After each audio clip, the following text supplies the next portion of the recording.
We're back on the record at 10:53 a.m.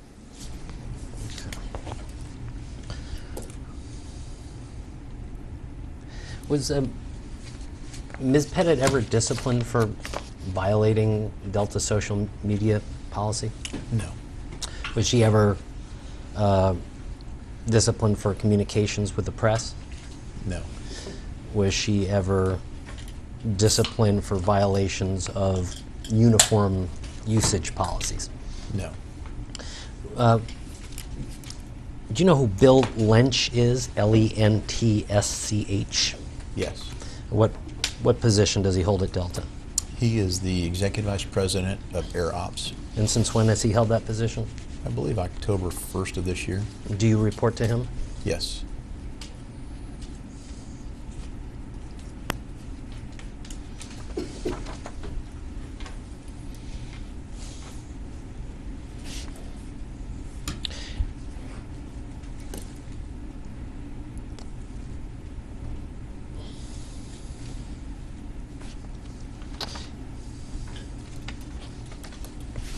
Do you know who invited Dr. Altman to participate in the teleconference on March 9th or 10th?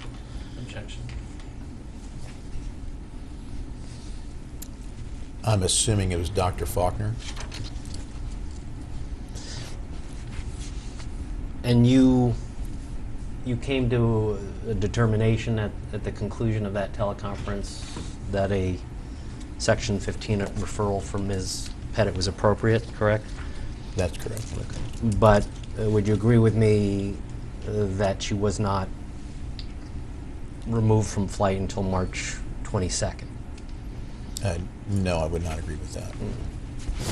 When was she removed from flight? Immediately after that meeting.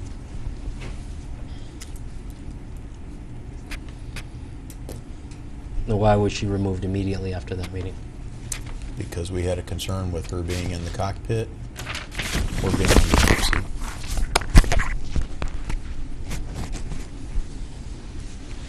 You ever, is there a term you're familiar with, known crew member access?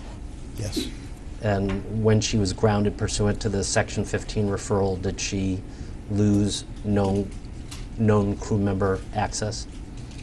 I don't know if it was deactivated officially a known crew member. However, I do know that she was blocked from our CAS system at Delta. From our CAS, C-A-S-S system. Okay. So what is CAS stand? That's an acronym, C-A-S-S? Yes. And What is? Well, essentially, it's the program that allows. It's the secure database that would allow a pilot to be able to get access to a jump seat, and be able to sit on a jump seat. Okay. Do you have this first document or no? Okay, I think I might have taken it back. So that's going to be, this will be Graham 1.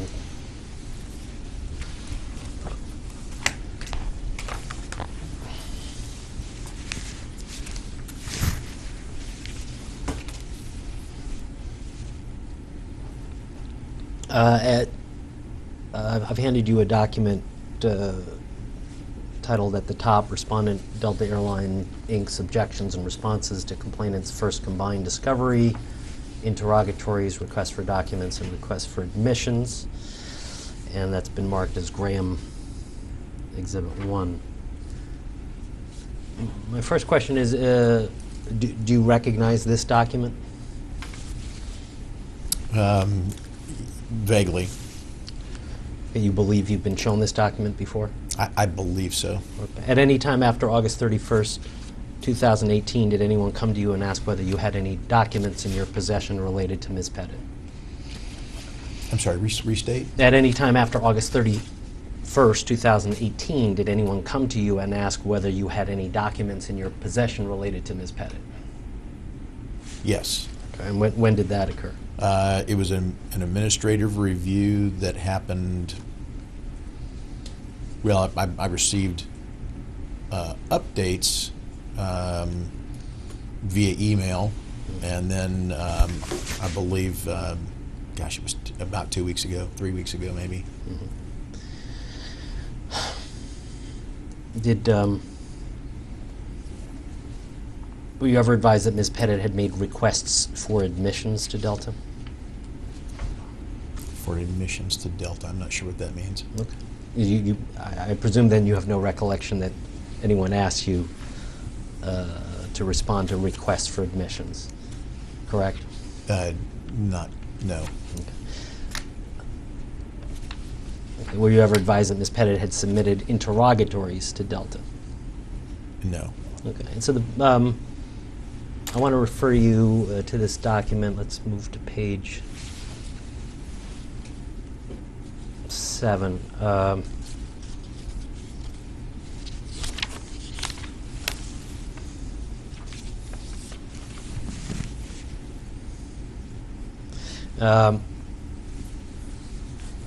The interrogatory reads, interrogatory number 10, identify each person who participated in the decision to refer the complainant for a fitness for duty evaluation pursuant to Section 15 as directed by Captain Phil Davis's letter dated March 17th. I'm Objection, sorry. that's on page 6. Oh, my apologies. Yes, page 6. So I'll start over. I'm directing your attention to interrogatory number 10. Identify each person who participated in the decision to refer the complainant for a fitness for duty evaluation pursuant to Section 15 as directed by Captain Phil Davis's letter dated March 17th, 2016. Response to interrogatory number 10. Respondent objects to the interrogatory's use of the term participated as vague and ambiguous. Subject to the foregoing and without waiving the same, the decision to refer complainant for Section 15 evaluation was made by Captain Jim Graham. Captain Graham's decision was made in consultation with Chris Puckett and based on information received from Dr. Thomas Faulkner and Kelly Neighbors. My question is that correct that the Section 15 decision was made by you? Yes, all Section 15 decisions to go forward are made by me.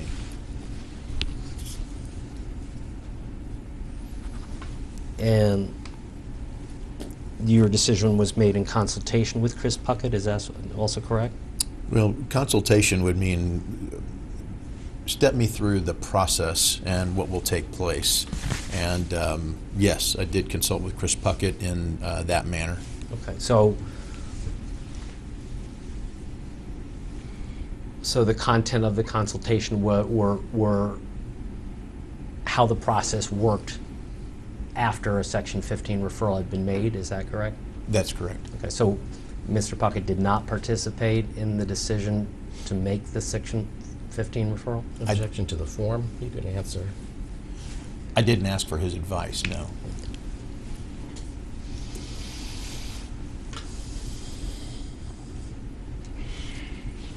And is that correct that you based your decision on information received from Dr. Thomas Faulkner and Kelly Neighbors? That's correct. And is it fair to say that Dr. Thomas Faulkner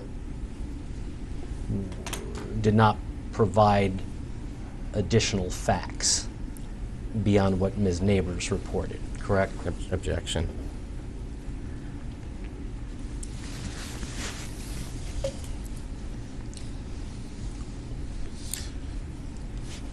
I'm not sure I understand additional facts. If you're... Was his role to provide you with facts concerning Ms. Pettit's conduct, or was it to interpret Ms. Neighbors' report? Objection, you can answer. His, essentially, he heard Ms. Neighbors' report, and based on the information that he had, he recommended that an assessment was appropriate, and I agreed that we needed the assessment before she could be returned to the cockpit. Was the assessment to be performed initially by Dr. Faulkner himself? Well, I believe that the process says that that the DHS will meet with the pilot first, and whether that has to be a face-to-face or a phone call, I'm not aware. That process actually is pushed to Dr. Faulkner at that point to be able to orchestrate and execute. And obviously he would bring in whatever specialist he thinks is appropriate to give an honest and fair assessment. That's the thing that we're most focused on, is how do we get an honest and fair assessment. At the close of that teleconference on or about March 9th or 10th, did Dr. Faulkner still have the authority to veto any psychiatric evaluation? Objection. B. I'm sorry, say that again. At the close of that teleconference on March 9th or 10th, in which Dr. Faulkner, Dr. Altman, Ms. Taylor, Mr. Puckett, Ms. Neighbors participated, did Dr. Faulkner still have the authority at that point to make a determination that a psychiatric assessment was not necessary? Objection. Is there anything in this record? You keep repeating dates, and I don't recall there being anything in the record on the dates of any of these things. Other than the testimony of the witness? I don't recall that testimony. Yeah, well, then... I mean, I know that you're not trying to trick anybody here. I'm certainly not. So what? So if you have an objection, please. I said it, and I've explained it in a fair way. May I proceed then? So at the time of the go ahead. I'm sorry. At this time of this meeting that I've described, I'm just trying to understand Dr. Faulkner's authority. Mm-hmm. Was it determined at that meeting that there would be a psychiatric evaluation of Ms. Pettit? It was agreed that she would be put into the Section 15 process for a psychiatric evaluation, and the letter was dated immediately after essentially the letter was written at the conclusion of the meeting. So while you may have said March 8th or 9th or 9th or 10th, I'm not sure. I believe that the meeting was actually on the 17th, and then we wrote the letter on the 17th. So the process then becomes that Dr. Faulkner has control of the process going forward. So he would make the determination, and he would bring in the appropriate people. Okay. Mm-hmm. And it had been determined that it would be Dr. Altman that would perform the psychiatric assessment? That's correct. Okay.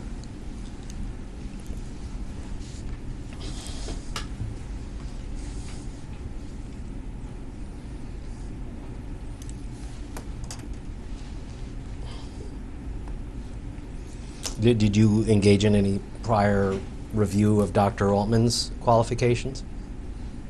No. No. But at the close of that teleconference, you understood it would be Dr. Altman who would perform the functions of, well, let me back up. The contract refers to a CME? Yes. Do you know what that refers to? Company medical examiner. Okay, and what's the function of the company medical examiner in the context of a Section 15 review? It would be the physician who was assigned by the DHS, Director of Health Services, to conduct the action of the Section 15. Okay, so it was understood at the close of the teleconference that I understand now to be March 17th that Dr. Altman would be the CME? No, I don't believe we made a determination there at all, because that's not up to me to decide. That's up to Dr. Faulkner as the DHS to decide. So it would have been his decision on who to use. Okay.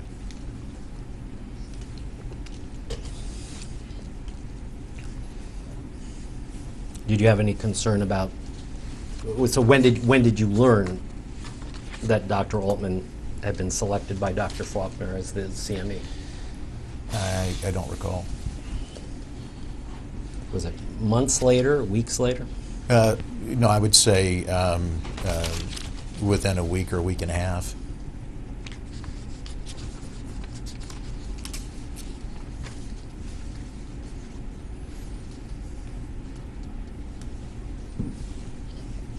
Now, if you could turn to interrogatory number 16, which is on page 8. Interrogatory number 16 reads, identify any incidents related to the complainant's job performance that contributed to the respondent's determination to direct complainant to undergo a fitness for duty evaluation as directed in the Davis letter of March 17, 2016. Response to interrogatory number 16. Respondent objects to the interrogatory's use of the term job performance as vague and ambiguous. Subject to the foregoing and without waiving the same, the decision to refer complainant for Section 15 evaluation was as a result of complainant's behavior during her meeting with Kelly Neighbors on March 8th, 2016. And is that a correct statement? Well, let me rephrase it. Was your decision to refer the complainant for a Section 15 evaluation a result of complainant's behavior during her meeting with Kelly Neighbors on March 8th, 2016?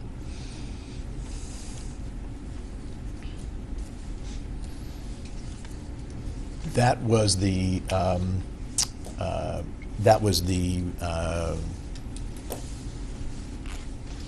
reason that I decided that it was appropriate to take that action on Section 15 at that time, yes.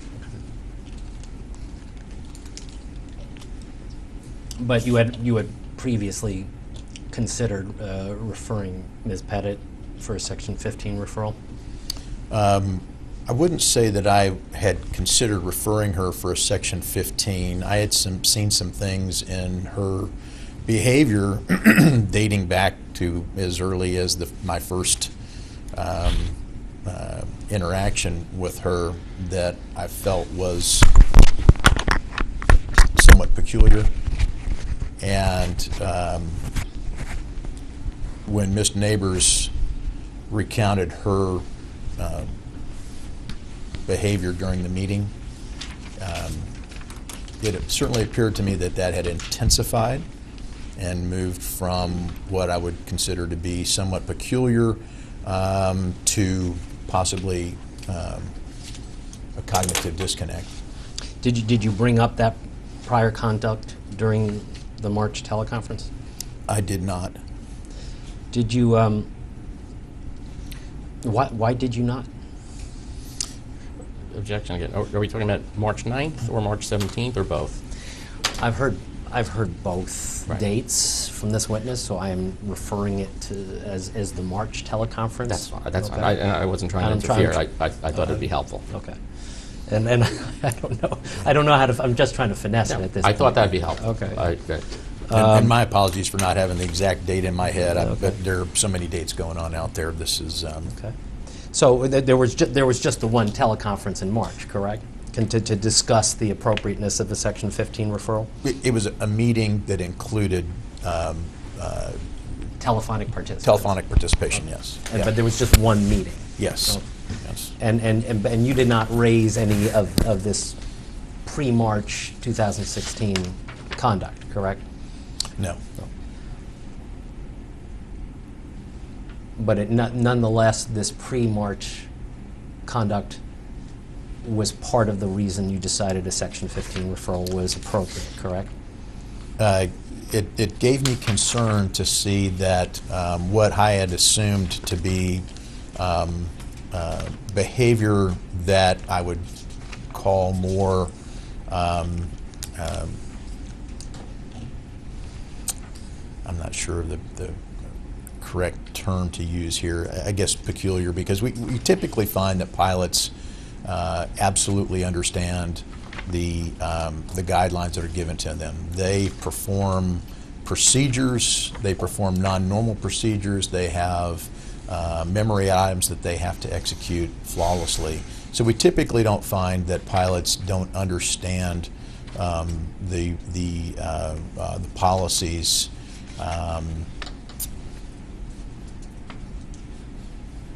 Consistently don't understand the policies. And what I had experienced with First Officer Pettit via the word that I got back from her supervisors was that although they had taken several opportunities to try to work through these administrative policies, that there was still a lack of understanding of that. And that, to me, was outside the norm for what I had seen for the majority of my pilot group, and I would almost say the entirety of the pilot group. So moving to this place where there was actually a concern that harm would be done to her made me believe that there was a condition that may be escalating. And therefore, I felt like Section 15, based off of Dr. Faulkner's recommendation, it solidified my decision that we should go ahead and have the Section 15. So it would be fair to say that behavior of Ms. Pettit that occurred prior to March 8th, 2016 contributed to your Section 15 decision.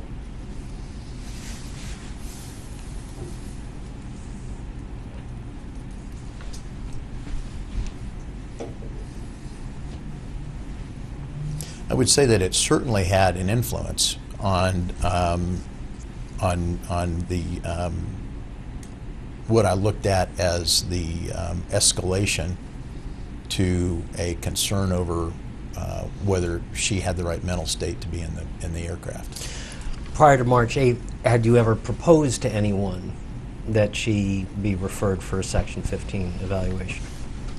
I had not actually said that she should be referred for a Section 15. I do believe that I had made some comments to try to just understand what issues we were facing with her, and I do believe that I called into question whether or not her ability to understand some fairly simple policies around the administrative, social media, and so forth would translate into whether or not there were good decisions being made in the cockpit and the appropriate judgment being used in execution of those procedures in the operation. Well, in these so you had these discussions with other management pilots? I believe that I had that discussion with, and it may have just been via email contact with Captain Dixon. Okay. And you brought up in that discussion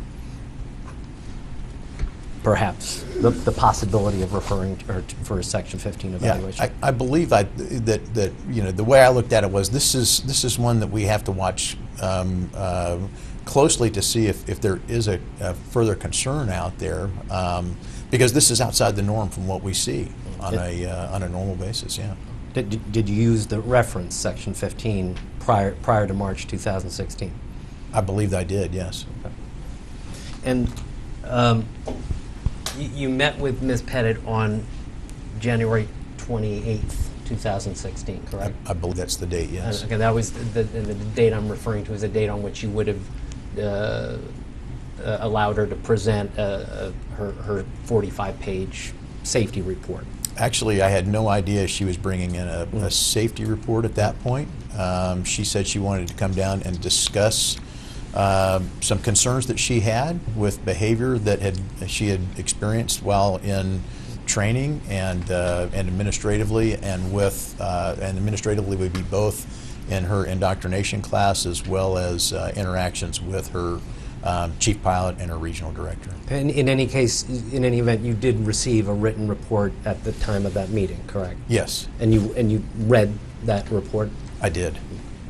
And was there anything in her conduct, and this was when I'm referring to a face-to-face meeting that occurred between you, Ms. Pettit, and Captain Dixon, that occurred in January? Yes, okay. I remember that. And was there anything in that written report that she provided at that meeting that contributed to your Section 15 referral decision?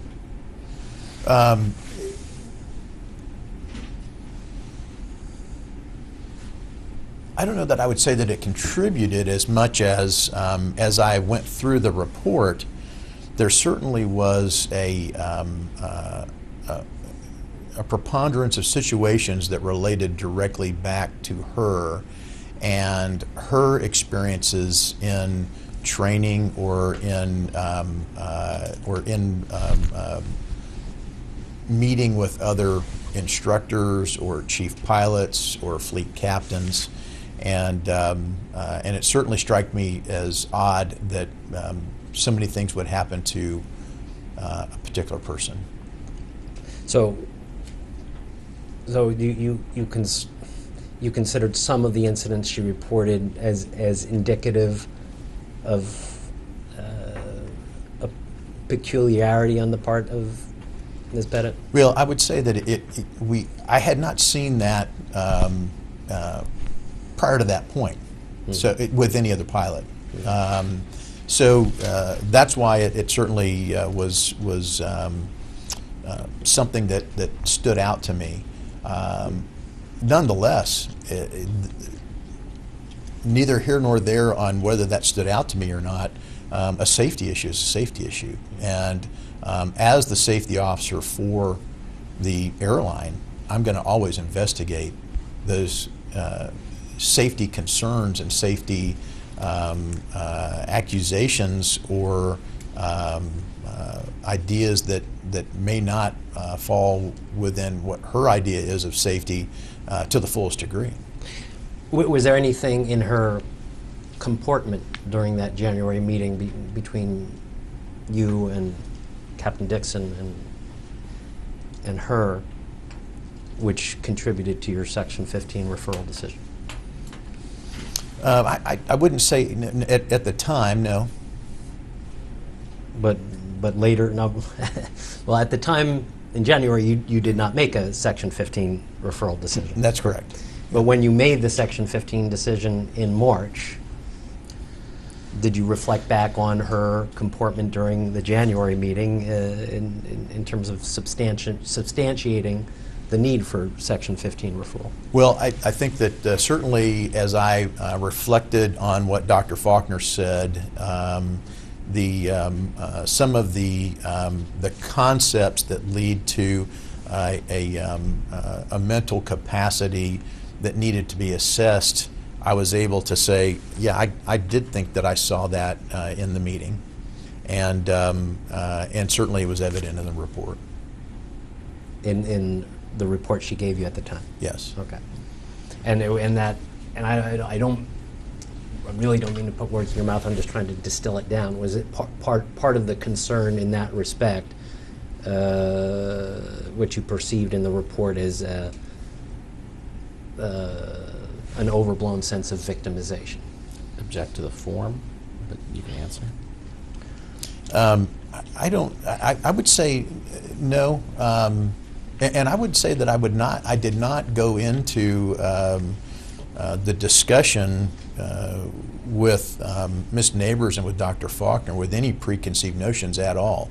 I had not taken any action to say let's put forward a Section 15 up to that point, nor did I truly think that it was a situation that was, for lack of a better term, I guess, so severe that I needed to take that type of action. It really was more important to understand the safety concerns that were coming forward.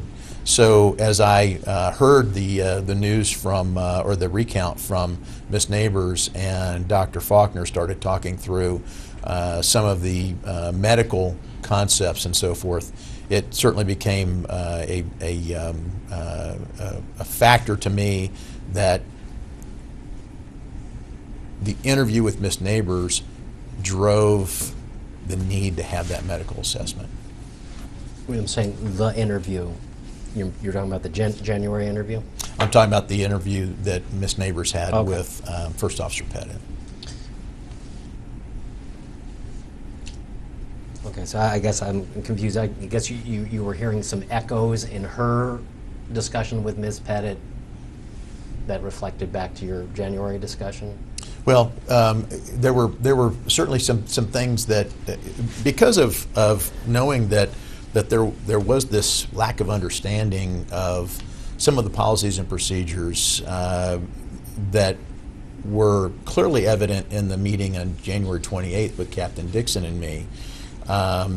That reiterated what I had heard from my regional director and my managing director of flying ops. However, truly the interview that Ms. Neighbors had with First Officer Pettit was the overarching determinator that this Section 15 process had to happen.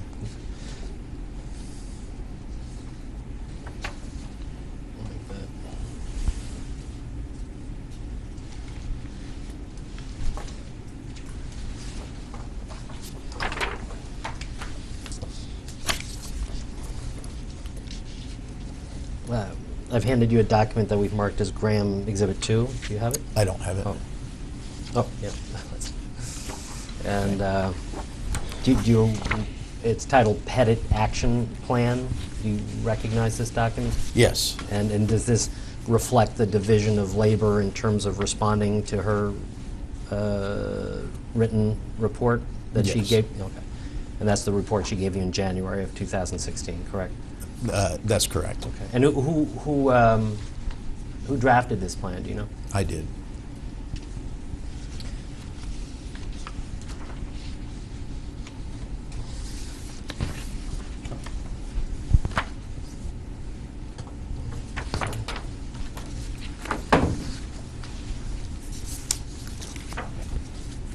I'm handing you some handwritten notes.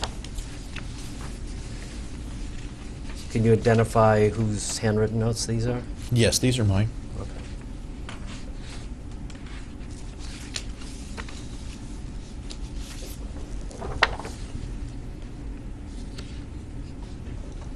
Is this a draft that preceded the Exhibit 2, the Pettit Action Plan? Yes, actually, what this is me going through each one of her points and pulling out the what I thought was probably the theme, and trying to get to a way to bucket how we would approach this, because in her report it wasn't clarified down to those items that I could say this is absolutely a safety issue versus this is a concern over an administrative issue, or was this an issue that really came down to policy and procedure? Did Ms. Neighbors in her discussions with you ever convey that Ms. Pettit would not remain on topic?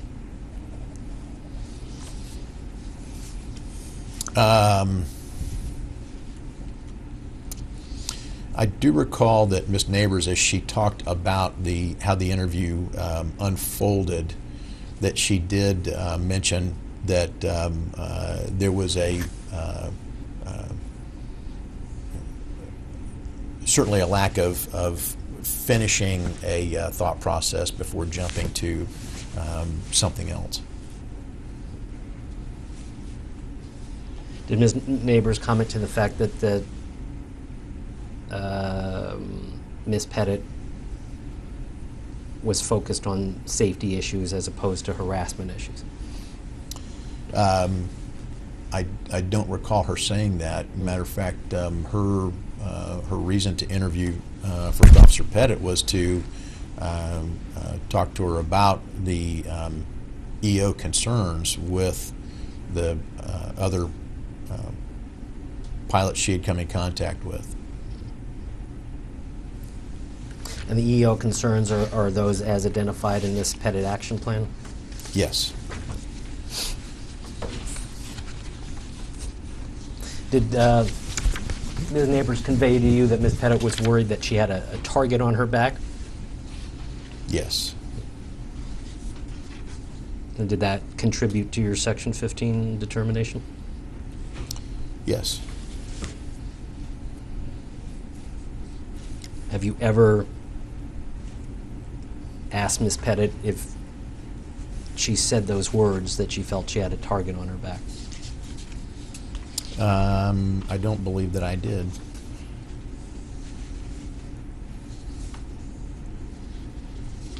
Did you ever ask Ms. Pettit why she thought she had a target on her back? I don't believe it ever came up in any of our conversations. Did Ms. Pettit ever convey to you that she felt she was being targeted for retaliation? Not for retaliation. Okay. Well, what you say not for retaliation, for did she convey to you that she was being targeted in some other respect? She felt, and it was conveyed in her report, that she had been singled out for her actions in speaking with the press and with writing a book and with public appearance, which I guess would include when she would be representing Delta Airlines, or when she would be in the uniform and considered to be representing Delta Airlines. Did she also report to you that that she felt that she had been inadequately trained at, in a simulator check?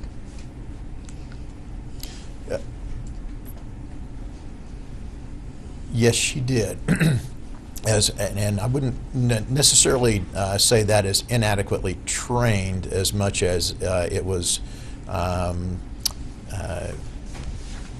relayed to me that the instructor did not follow appropriate protocol on how to conduct the simulator session. And did she also convey to you that that as a result of her reporting that failure to adhere to Delta training protocol, she was subject to retaliation? She certainly conveyed that she felt that the particular pilot in question who had conducted her training in the simulator had a desire to then show up again on her next event, which I believe actually was for a line check for a captain that she happened to be on the flight for. So her discussion on that item was that she had been targeted by this particular pilot, and that it was his desire to show that she was not proficient in the aircraft, I assume. I don't really know, really past that, what he would be able to do. Well, what was the misconduct of the check airman? There would have been a check airman she was complaining about? Well, I wouldn't say it was misconduct of a check airman. I would say that she alleged that the simulator instructor did not follow protocol,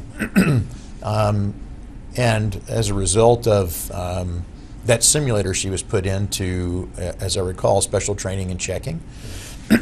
The simulator instructor then returned to the line subsequently and was made a line check pilot.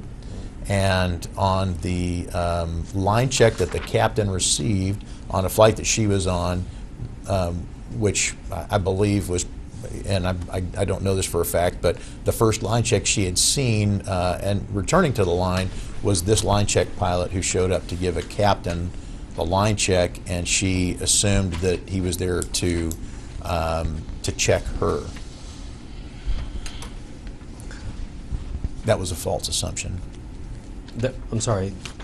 That was a false assumption. You're saying Ms. Pettit's assumption was false? Absolutely. Oh. But she complained that this, and that we're talking about Mr. Albane, correct? That's correct. All right. And she alleged that Mr. Albane had been texting during her simulator check, correct? That's correct. And did you investigate whether or not he had been texting? I turned that over to the fleet captain and to the managing director of training to investigate that. Okay. And they came back with what determination? They could not confirm that there had been any texting. However, I did also turn that investigation over to EO as well, and they did speak with each one of those pilots that were brought in question and asked about it. And to my understanding, there still was no conclusive evidence that he was texting in the simulator. Okay. She also raised issues about not getting a sufficient briefing prior to the simulator check? Yes, that's correct. Okay. And was there an investigation into that as well? That was also turned over to EO to investigate by talking with both the check pilot and the fleet captain at the time, I believe. Okay. And what determination was made with respect to whether there was sufficient briefing? There was nothing brought forward back to me to say that they had evidence to show that had not happened, or that it had not been appropriately carried out.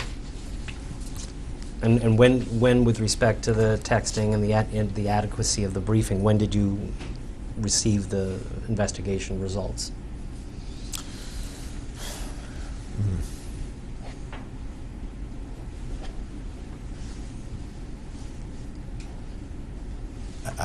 I don't recall the exact timing on that. I would say early summer of 2016.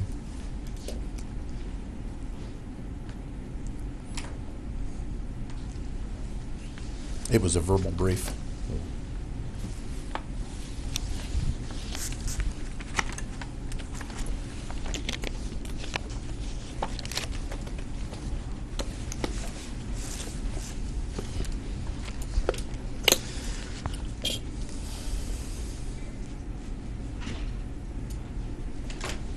And I'm referring back to Graham, too. It references in the first line, First Officer Pettit met with Steve Dixon and Jim Graham on January 28th, 2016.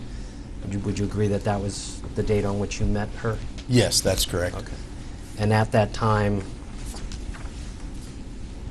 did she hand you what I'm identifying as Graham Exhibit 3, assessment of Delta Airlines flight operations safety culture? Graham Exhibit 3. 4. Oh, is it? Yep. Oh. And Thank this says Dixon 3. Do I need to have a No, different stamp on that, or is it? Yeah, you can work with that one. I'm sorry, sir. Can you repeat the question? Yeah, is this the written report she gave you at the January 28th meeting?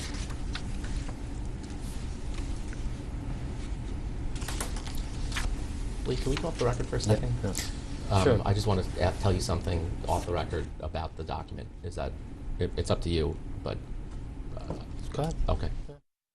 Okay, go off the record. Can we go in the hall? Oh, sure. Don't forget your mics. Oh, whoa. Off the record at 11:37 a.m.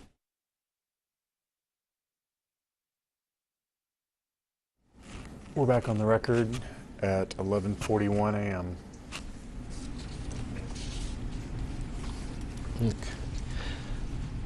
Were you aware that Ms. Pettit was attempting to schedule a meeting with Richard Anderson to discuss the issues referenced in her report, Graham Exhibit 4?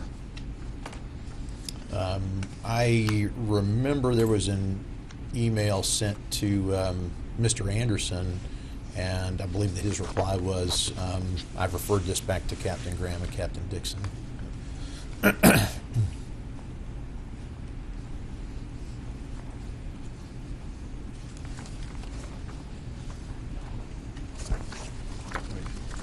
mark that as Graham 5?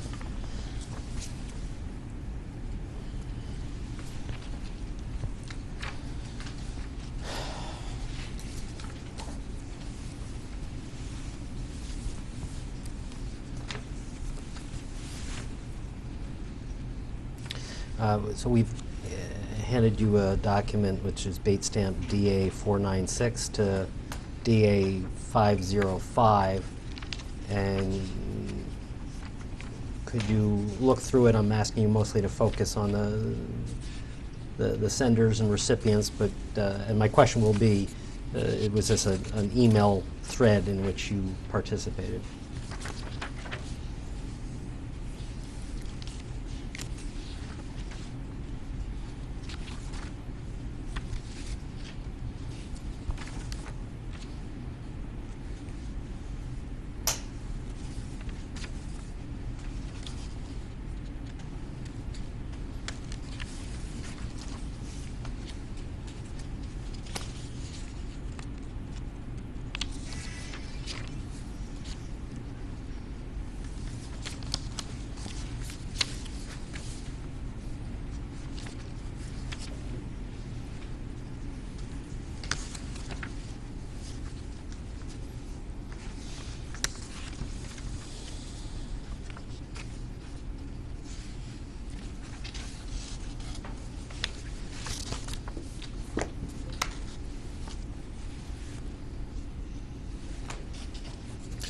So I did not participate on the first email from Carlene to Mr. Anderson, dated January 19th.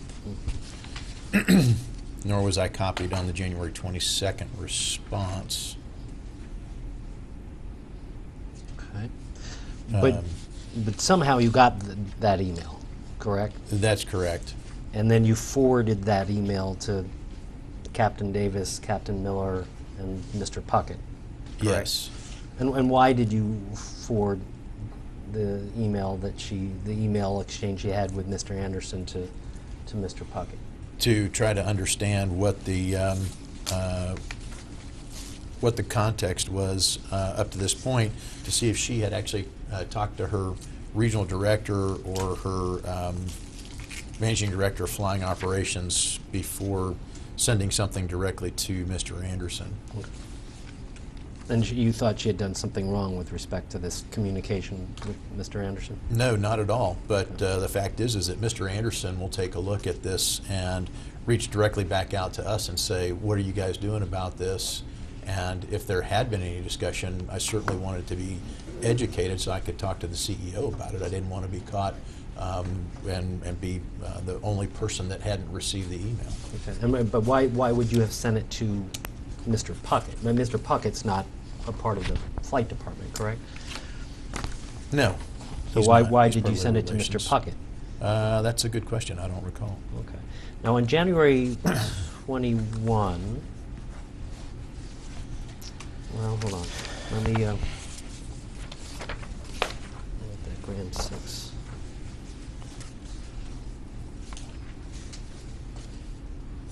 I'll also attest to the fact that I have no idea that there weren't emails in between these that are not included in this, that I have no idea what they are.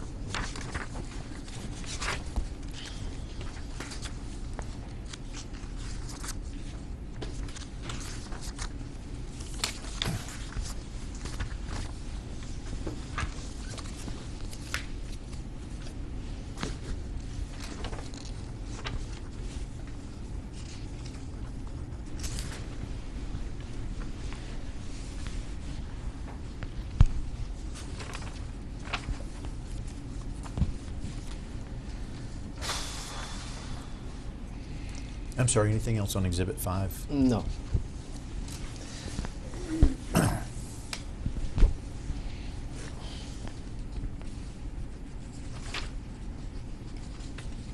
Now, I've handed you a document we've identified as Graham in Exhibit 6. It commences with an email from Captain Philip Davis to Dr. Altman at bait stamp DA 645 to 648.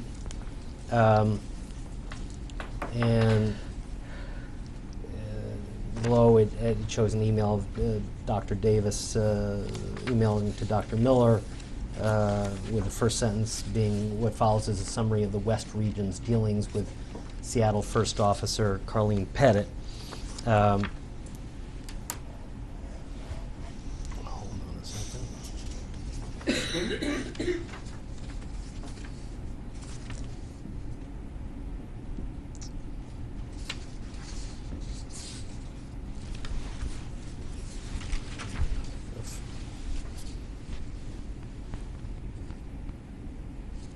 Were you aware that Captain Davis was providing this information to Dr. Altman? I don't recall that.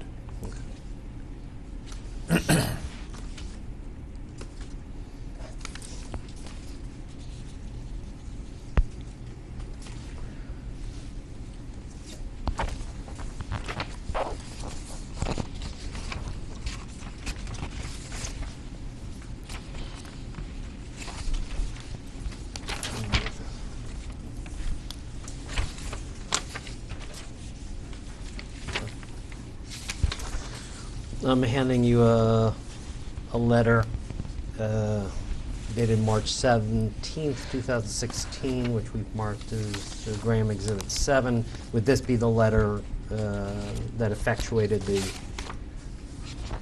Section 15 referral from Ms. Pettit? Yes, I believe it is. And would you agree with me that this was not provided to Ms. Pettit until March 22nd? That's correct. Okay. And do you know why there was a delay in between March 17th, the date of this letter, and March 22nd in terms of providing it to her? Absolutely. I directed that it not be sent to her via email or over the phone, that I wanted it to be conducted in person. And why was it important to be in person? Because a Section 15 is certainly something that is a serious event, that we have the safety of the pilot in mind. We also have the safety of the operation in mind. It's not something that we take lightly, and it's not something that we want to do over the phone. So the first time that First Officer Pettit could come into the office, as I recall, was on the 22nd. Okay, well, I want to understand that rationale better. If the safety of the operation was the paramount consideration, wouldn't it have been better to email this document to her so that we could deny her access to the cockpit that much sooner? Objection. You can answer. Absolutely not. The fact is that I had taken care of that, talking to the crew schedulers to ensure that they didn't award her flying over that time frame. She was on reserve, and I said, we don't want to have a situation where she's called out to go fly. Please, protect her schedule and make sure that she can come in for the meeting on the 22nd. If we were to have put CADM on her schedule, which would have been the protocol for this, certainly she would have seen that as well. And once again, we were in a situation that she would not have had to have a face-to-face with her chief pilot and regional director. And this is something that needed to be done face-to-face. Mm-hmm. And in that interim period, she would have had cockpit access. No, correct? she did not. No.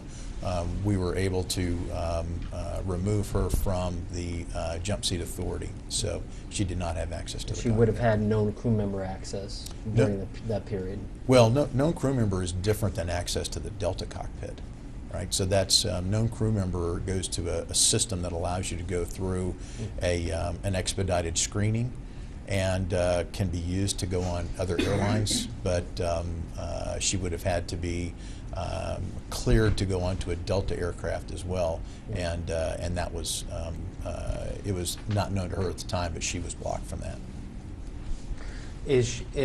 Was part of the reason for the hand delivery for the company to be on hand to explain the rationale for its decision? Well, the reason is to make sure that she understands all the requirements of the Section 15, and to understand any concerns that would be out there over the Section 15, and to immediately address those. But very important to have her ALPA rep in attendance with her, as well as the chief pilot, and to review what was in the Section 15 letter. But Captain Captain Davis had no knowledge of the reason for the Section 15 referral, No, correct? No, he did not. So why did you have him sign the letter? Because he was her regional director.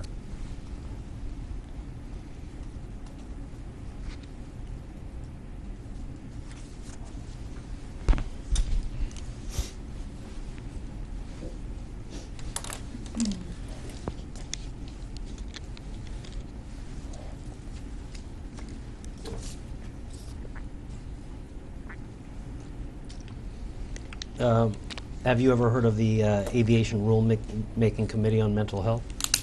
Yes. A rule-making committee. Okay. And isn't it true that the rule-making committee gives guidance that there should be a prior inquiry concerning the authenticity of allegations that would lead to a Section 15 type referral?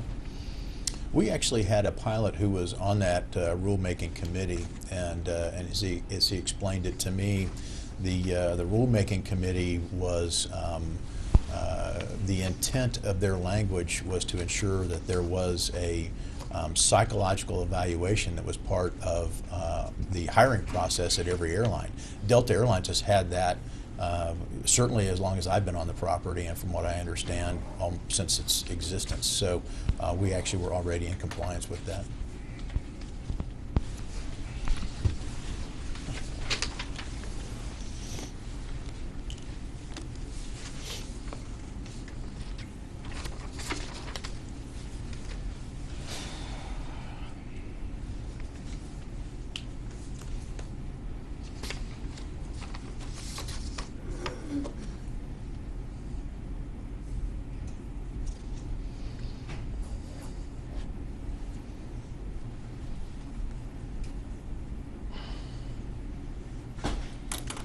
How did Mr. Puckett become involved in the Section 15 process? Did you select him to participate? Well, labor relations certainly serves a vital function for us in flight operations. They help coordinate investigations. They help coordinate grievances and execution of grievances, and we use their expertise many times in things that would not be just considered discipline. So the fact is that I asked Mr. Puckett to give us the to ensure that we were staying within the boundaries of the Section 15 process and help to orchestrate that.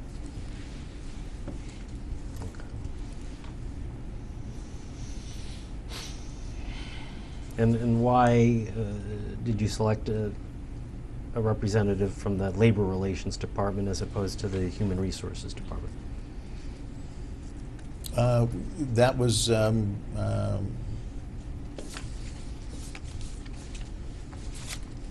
really just because Labor Relations has always been engaged with flight operations when it comes to performance type of issues, and I felt like he was qualified and knowledgeable because we were following a pilot working agreement process. And why was Meg Taylor involved in the consultation process leading up to the Section 15 referral? Well, she was part of the, she was called in with respect to the EO investigations for the accusations against the pilots that First Officer Pettit brought forward. Certainly there were, the accusations had some could have some significant consequences. So I needed to ensure that we had an arm's length investigation, and that would include the legal team as well as the HR team. Had Ms. Pettit ever asked for an equal opportunity investigation? I don't know that she understood anything about the equal opportunity group at Delta Airlines. What she did was she asked me to investigate, and I took the appropriate actions as designed by the company.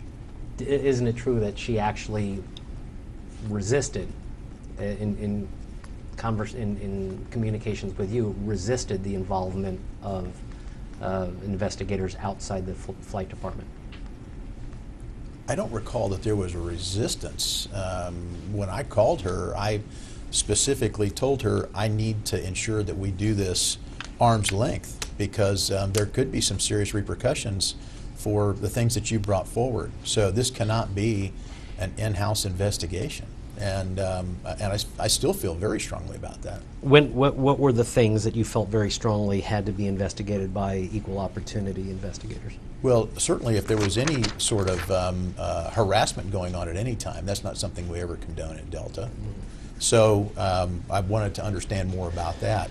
If there was impropriety in the way that a simulator had been conducted or an evaluation had been conducted, that stepped outside of a procedural protocol. In other words, was there any bias that was brought forward? Then that would have serious repercussions as well. And the last thing would be the accusation of a potential targeting of her as she returned to the line. That had significant consequences. When did she first bring the situation of Captain Albane's conduct with the simulator training to your attention? Well, the first time I heard about it was in the discussion, certainly in the report on January 28th, and I believe in my phone conversation with her in November, she said that she had something that she wanted to bring forward and talk about with respect to how she was treated when she came back for continuing qualification. Okay. So I think it was continuing qualification. she brought that to your attention in November. I believe, to the best of my recollection, it was in a discussion, yes. Okay.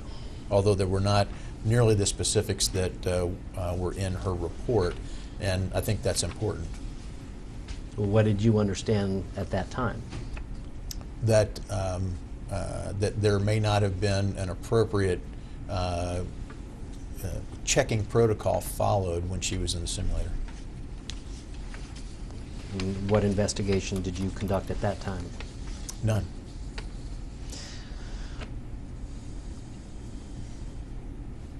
What did she identify as the inappropriate conduct in the simulator? She just said that it was not conducted in the right format, and quite honestly, at that point, I didn't have a time frame, and I didn't have a name, and I didn't have any of the specifics that would allow me to go back and do an investigation. You didn't ask her any questions with respect to the persons involved or the time frame? Well, certainly. She was coming down to give us a discussion about that. So I assumed that that was going to be something front and center on her plate, that she wanted to get down immediately to talk to us about that. What I found out was that, that we had to work around quite a few scheduling issues that pushed us back to January. Okay, we're going to mark Graham Exhibit 8. That's this. Why is it 3 times? Wait. Which is marked DA 435 to 436. And could you confirm that these are email threads in which you participated in November of 2015?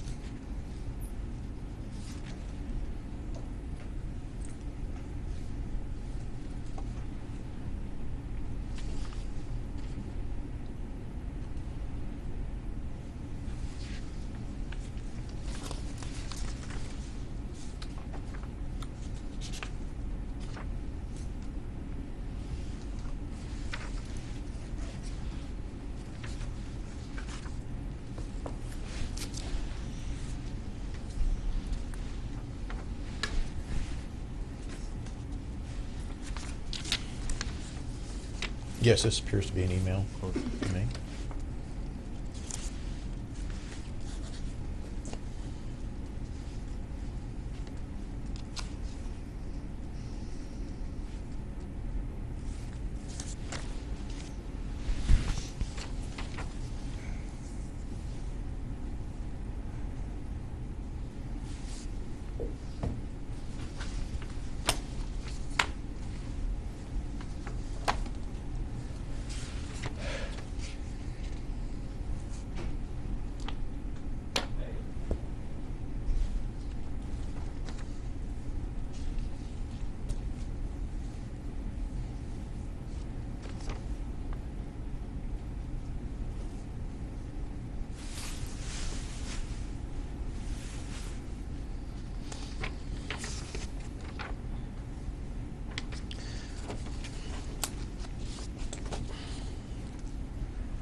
And if you could review what we've now marked as Graham Exhibit 9, date stamp 108 to 111, are these email communications that you had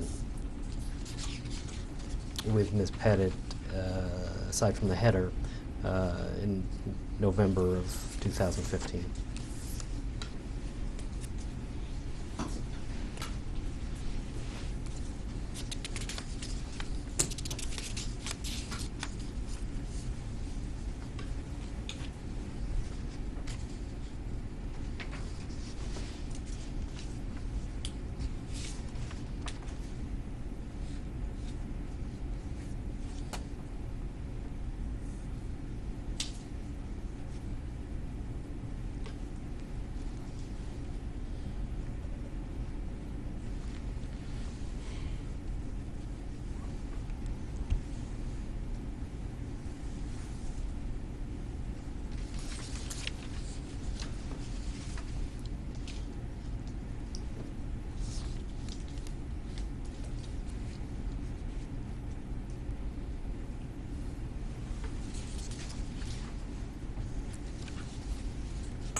These are not in sequential order, so while I do recognize some of the emails, I'm not certainly that doesn't flow appropriately, and I can't tell if there's anything in between these. Okay. Well, where it says Jim Graham, or do you recognize these as emails which you received or sent?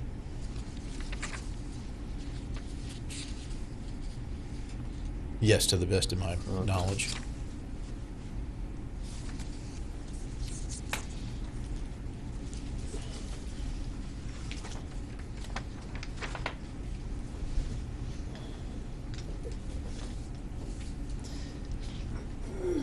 I want to direct your attention to the little below the middle of the third page, where it says Is that page 110? 110, correct. It says, Jim, I was not aware of this scheduling constraint, but assumed this was protocol as the blocking a reserve date transpired at the last meeting of similar content and not by my choice. As you know, the reason I requested to have this meeting is that I feel I'm being singled out and harassed by a senior VP in violation of company policy. I felt that this was important enough. This was an important enough safety culture issue to be treated seriously and warranted a company business event. Apparently, I was in error on that assumption. Do you know the senior VP to whom she was referring? I do not believe it was a senior VP. Mm-hmm. Do you know? What's your understanding as to the person identified herein? My understanding is that it was actually the regional director prior to the one that was running the West region at the time. Okay. And what is his name? Captain O.C. Miller.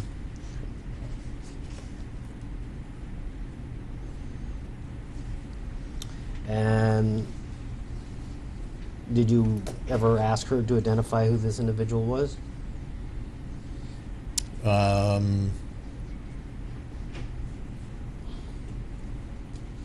don't recall if I asked her directly. At some point I did, I just can't remember if it was, certainly it was not prior to this email. Did you have any investigation of this issue prior to January 28th, 2016? No, I did not.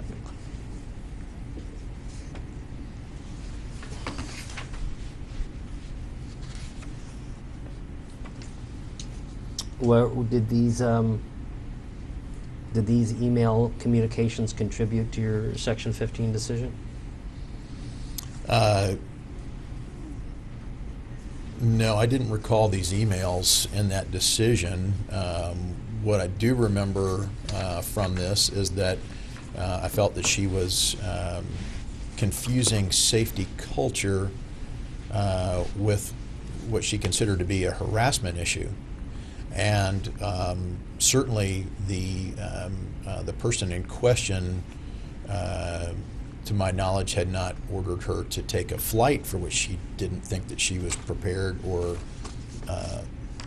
in the right physiological state to be able to fly. So this appeared to be more of a company policy dispute and how she would be treated than a safety culture issue. You say you thought she was qualified to fly. I had no reason to believe she was not qualified to fly at that point. Her underlying concern about whether she was qualified to fly arose because of what she considered to be deficient training provided by Captain Albay, correct? She never said that she was unqualified to fly. Her concern about flying arose from the fact that she felt she had not been properly trained, correct? What she conveyed to me was that she felt that her training was inadequate, and that she returned to the line. She talked then, I believe, to the fleet captain and was brought back in as part of her special training and checking protocol, and performed maneuvers back in the simulator again. I am not aware that she ever raised concerns with the fleet captain that she was not qualified to fly. She may not have felt that she was as proficient as she needed to be, but she never voiced that opinion to me. Okay, well, that her concern arose from the Captain Albane simulator check training incident, correct? Well, she felt that she didn't get a fair shake to be able to present what her performance was to Captain Albane. And that because she didn't get a full opportunity to go through a brief prior to stepping into the simulator, and then she indicated that he had been texting in the simulator. Certainly, there's no prohibition against texting. The question is, what was the distraction if, in fact, he was texting? What's the requirement for briefing? Well, I mean, there's a protocol. You'd have to ask Captain Tavani that, or the fleet captain at the time, Captain Doyle. I'm not. Do you know enough to know whether a 10-minute briefing before the check is appropriate or consistent with the program? I think that it really comes down to the knowledge base of the pilots and what the check, the flight training instructor deems as most appropriate. There's nothing in the training manuals that dictates the duration of the briefing prior to the check? Well, there is a defined amount of time allotted. It doesn't say that you have to use that entire time. So 10. Is there a required? Is there a required oral prior to the simulator training? Once again, you have to ask Captain Devani. You don't know one way or the other. Well. And did you ever investigate any time prior to January 28th whether Ms. Pettit's simulator check performed by Captain Albane was performed in accordance with the applicable Delta training manuals? I didn't have dates or names of the evolution. Okay. So is the answer no, that you never investigated? The answer is I didn't have sufficient information to start an investigation. Okay.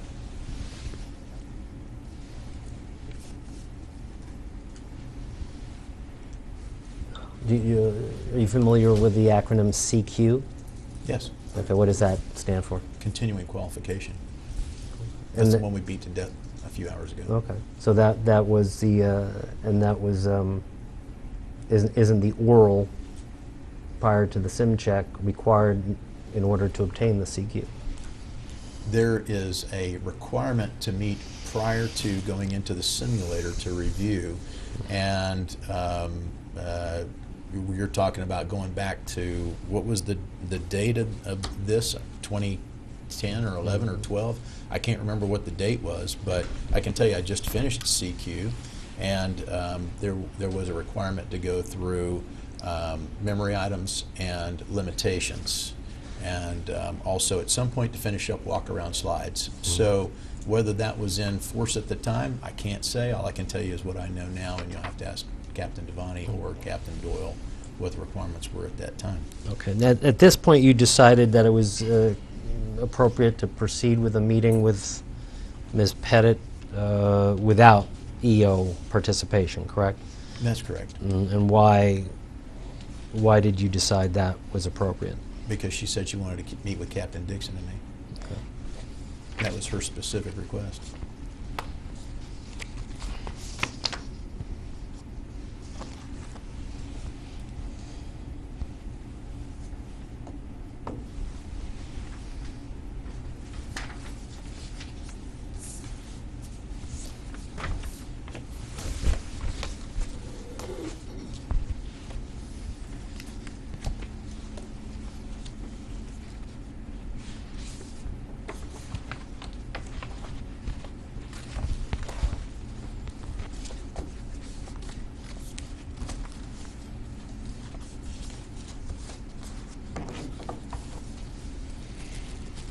You do get involved in Delta disciplinary decisions vis-a-vis pilots? In my previous role, yes. Okay. And does Delta observe a policy of progressive discipline? As defined in the pilot working agreement, yes. Okay. What's your understanding of progressive discipline?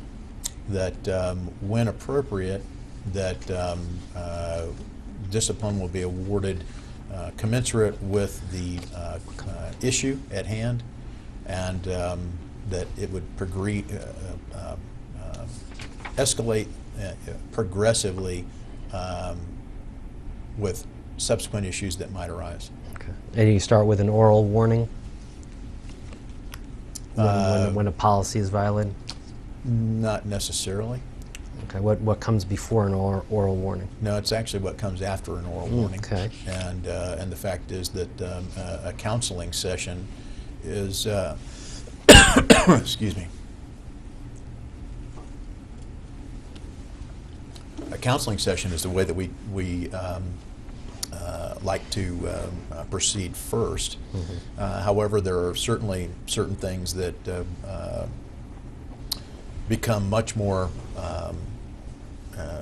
significant and do not lend themselves to simply a counseling session. Okay. Well, if a Delta employee threatens another Delta employee, is the threatening party subject to discipline? We conduct a very thorough investigation, and if the result is that there was a threatening situation that happened, then we would determine the appropriate discipline that should be assigned to that. You know, how promptly does Delta initiate that type of investigation after receiving the initial complaint? There's no defined time frame that says that we would delay. Mm-hmm. Would the company ever simply ignore a report that a person felt they were going to be harmed? Well, when you say the company, I can certainly tell you that it's my experience that I do not ignore any of those, nor will I ever ignore a harassment complaint or a threatened complaint.